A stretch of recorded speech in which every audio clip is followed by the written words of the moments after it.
Si je vous dis aujourd'hui,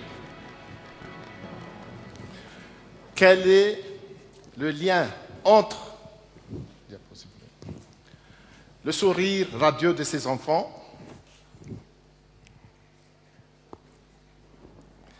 et les fruits que je vous montre ici, qui sont riches à Madagascar? Vous allez dire la santé. Pourquoi? Parce que les fruits sont indispensables dans la prévention des cancers en général, mais même si c'est accessible à Madagascar, ce n'est pas toujours accessible à tout le monde, puisque dans notre situation, il y a autour de 70% de pauvres où la majorité des activités sont réservées à la recherche, à la quête d'alimentation, ce qui fait que l'éducation en pâtisse et la santé aussi passe au second plan, puisque ces deux structures, éducation, santé, coûtent très cher. Et si je reprends les données 2005-2009 de l'UNICEF, le taux de scolarisation des enfants à Madagascar, au début, tourne autour de 98%, mais dès qu'on passe au collège, ceci s'effondre jusqu'à 26%. Et quand on demande combien ils vont à l'université, le chiffre est catastrophique puisqu'on n'a que 3%. Et pourtant, c'est sur ces 3% qu'on va puiser ceux qui vont s'occuper des cancers pour qu'on puisse leur donner des formations. Et je vous donne la photo. On parle de cancer gynécologique et le problème à Madagascar, ce sont des problèmes de ressources humaines qualifiées qui sont le plus souvent insuffisantes. Donc, la question qui se pose, on a entendu beaucoup, 50% des cancers diagnostiqués à Madagascar sont des cancers gynécologiques, mais qu'est-ce qu'il est diagnostic? Il y a deux oncologues que vous avez entendus tout à l'heure qui ont parlé du problème, et notre problème actuellement, c'est de poser la question avec quelle approche nous allons réduire ces déficits en ressources humaines et avec quelles solutions. Depuis la nuit des temps, l'homme a déjà cherché des solutions dans toutes les situations difficiles et c'est sa capacité à créer, à diffuser et à utiliser des connaissances qui priment sur tout le reste. Actuellement, nous sommes confrontés à deux balances de société. La société de l'information où nous sommes bombardés d'informations et des médecins qui exercent n'ont pas eu l'occasion de voir des malades qui viennent pour leur dire « Docteur, j'ai ça », et ils vous décrivent toutes les pathologies parce qu'ils s'informent.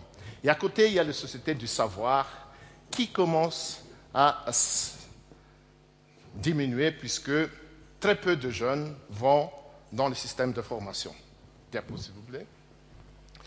Si nous regardons la répartition mondiale des médecins, vous voyez, l'Afrique est mal lotie, entre 0,5 à 1,5 médecins pour 1000 habitants. Et si on parle des autres métiers que nous venons d'entendre tout à l'heure, c'est encore très très bas. Mais pour Madagascar spécialement, vous voyez, on est autour de 0,5 médecins pour 1000 habitants. Et le PNB, les dépenses de santé et les dépenses de l'enseignement supérieur, se entourent de 3%. Et pour ces 3%, 80% sont consacrés au salaire. Ceci pose un vrai problème pour la gestion des pathologies. Alors, si vous regardez la densité des médecins par rapport à la répartition des malades, elle est inversement proportionnelle. Devant cette désertification médicale qui est presque mondiale, est-ce que nous pouvons continuer dans cette approche? Il faut donc un apprentissage différent. Si je vous donne une comparaison, c'est l'incomparable.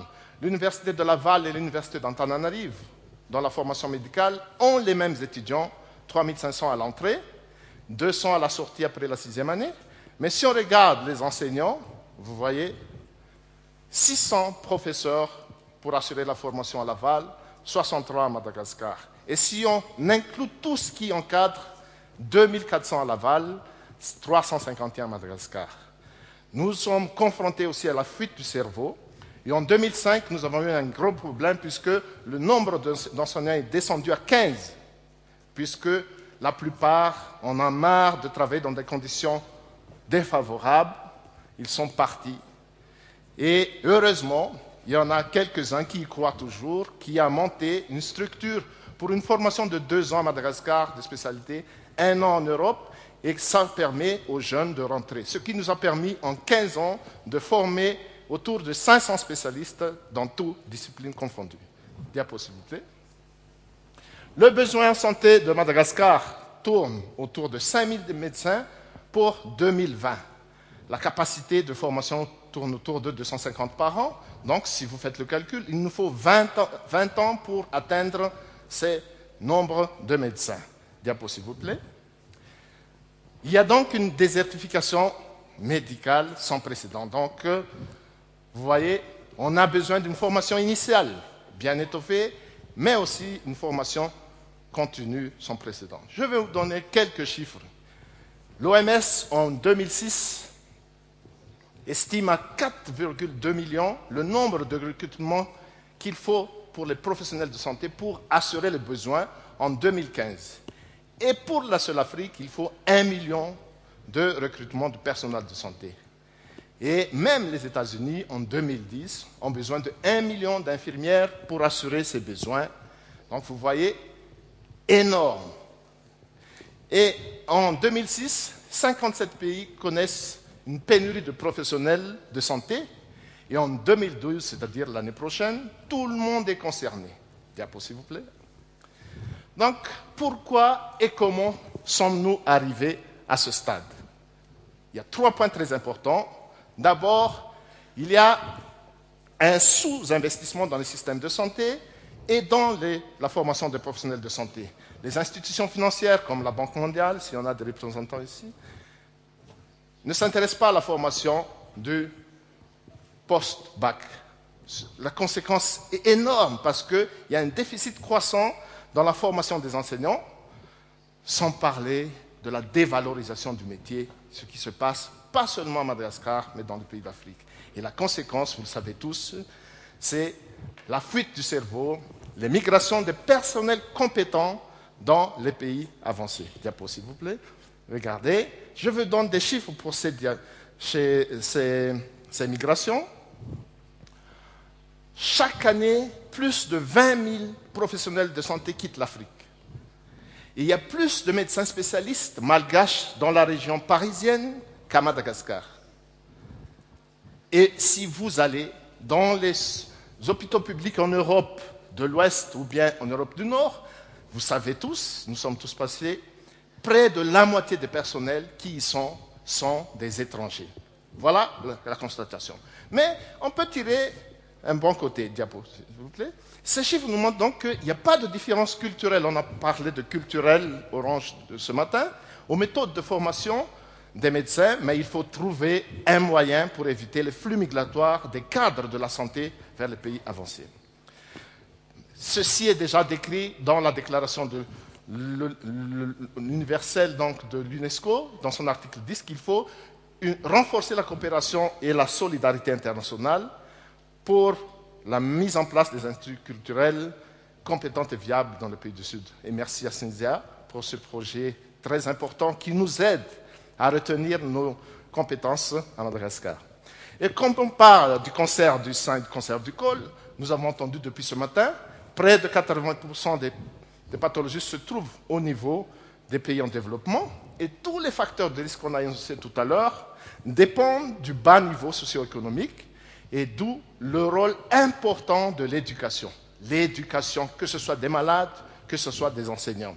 Et je cite ici Tusculan, un champ si fertile soit-il, ne peut être productif sans culture. Et c'est la même chose pour l'humain sans enseignement. Et il y a une dimension de construction. La culture individuelle comporte une dimension de construction. Et si tout le monde s'y attache, je crois que nous pouvons le résoudre. Et pour donner une lueur d'espoir à ceux qui soignent la maladie, les cancers, nous aussi on soigne en tant que dermatologue, peut-être que ce souhait des dermatologues dans leur prise en charge des maladies de la peau puisse donner une espérance à tous ceux qui prennent en charge les maladies de cancer gynécologique. Merci, mesdames et messieurs.